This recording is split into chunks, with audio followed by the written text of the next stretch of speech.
মানুহ ভেদে সফল হোৱাৰ টেকনিকবিলাক বেলেগ বেলেগ। এই সফলতা এই সফলনো কেনেকৈ হ'ব পাৰি? এটা ল'ৰাই সাধু এটা কম নেকি? সাধু এটা কম। এজন ল'ৰাই অকণমানি তোমালোকৰ নিচিনা ল'ৰা, এই ল'ৰাজনে কি হ'ল সফল কেনেকৈ হ'ব পাৰি দেউতাকক সুধি আমনি কৰি আছে। দেউতাকে কৈছে যে ভালকে পঢ়া শুনা কৰা, ভাল কাম কৰিবা, সফল হ'বা, কিন্তু সি বুজা নাই। আৰু সেইকাৰণে দেউতাকে কি কৰিলে, সেই ল'ৰাজনক এজন পণ্ডিতৰ ওচৰলৈ পঠিয়াই দিলে। ক'লৈ পঠিয়াই দিলে? পণ্ডিতৰ ওচৰলৈ পঠিয়াই দিলে। পণ্ডিতজনক ফোন কৰি দিলে যে মোৰ ল'ৰাটো আপোনাৰ ওচৰলৈ গৈ আছে, কিবা প্ৰশ্ন এটা সুধিব, সি আপোনাক আপুনি প্ৰশ্নটোৰ যথাযথ উত্তৰ দি দিবচোন। ল'ৰাটো গৈ পণ্ডিতজনৰ ওচৰ পালেগৈ আৰু গৈ দেখিছে যে দীঘলীয়া লাইন লাগি আছে তেওঁৰ ঘৰৰ সন্মুখত। ধেৰ মানুহ আহিছে তেওঁক লগ কৰিবলৈ, আৰু বহু দেৰি লাইন পতাৰ পাছত সেই পণ্ডিতজনক অৱশেষত লগ পালেগৈ ল'ৰাজনে। আৰু লগ পাই পণ্ডিতক সুধিলে যে আপোনাক মই এটা প্ৰশ্ন সুধিবলৈ আহিছো, যে প্ৰশ্নটো হৈছে জীৱনত কেনেকৈ সফল হ'ব পাৰি, জীৱনত কেনেকৈ সফল হ'ব পাৰি। তেতিয়া পণ্ডিতজনে ক'লে ঠিক আছে, মই তোমাক কৈ দিম জীৱনত কেনেকৈ সফল হ'ব পাৰি, কিন্তু তাৰ আগতে তুমি মোৰ আশ্ৰমৰ চাৰিওফালে এবাৰ চাই আহাচোন, যোৱা আশ্ৰমৰ চাৰিওফালে এবাৰ চাই আহা। তেতিয়া ল'ৰাটোৱে ভাবিছে যে এইটো কি ডাঙৰ কথা, চাই আহো এপাক। সেইবুলি ল'ৰাটোৱে যাবলৈ, ঠিক আছে মই চাই আহো বুলি যাবলৈ ওলাও। তেতিয়া পণ্ডিতজনে কৈছে ঠিক আছে যাব পাৰা, তুমি যাবা বাৰু, কিন্তু তাৰ আগতে তুমি চামুচখন লোৱাচোন।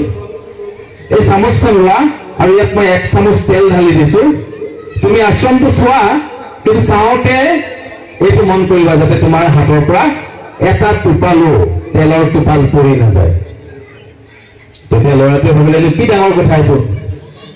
সেই চামুচখন লৈ লৈ গোটেই আশ্ৰমৰ চাৰিওফালে ঘূৰিলে।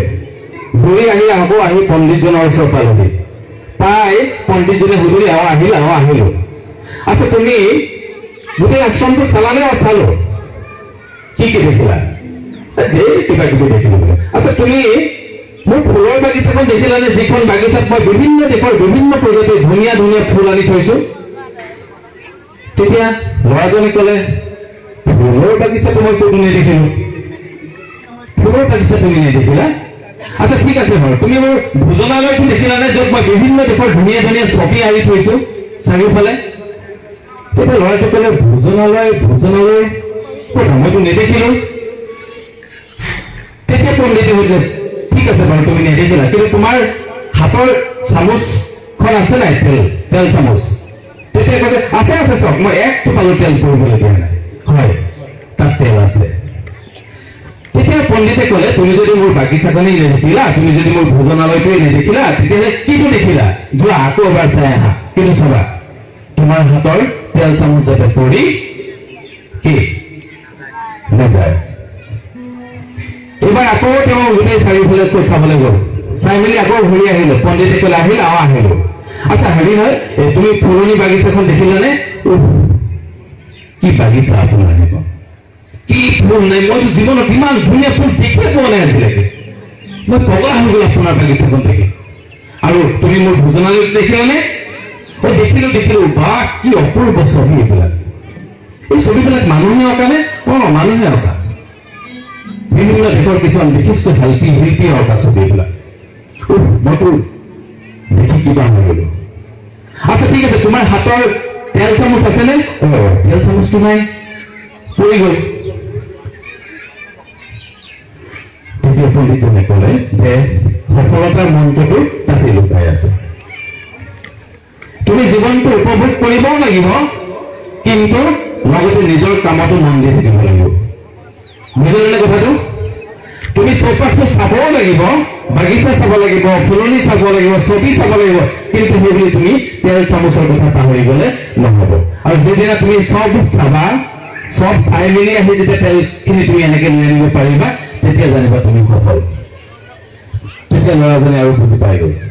তাৰমানে ক'ব খুজিছে কি, আমি মোবাইলত গেম খেলিবও লাগিব, কিন্তু লগতে পঢ়া শুনাও কৰি থাকিব লাগিব।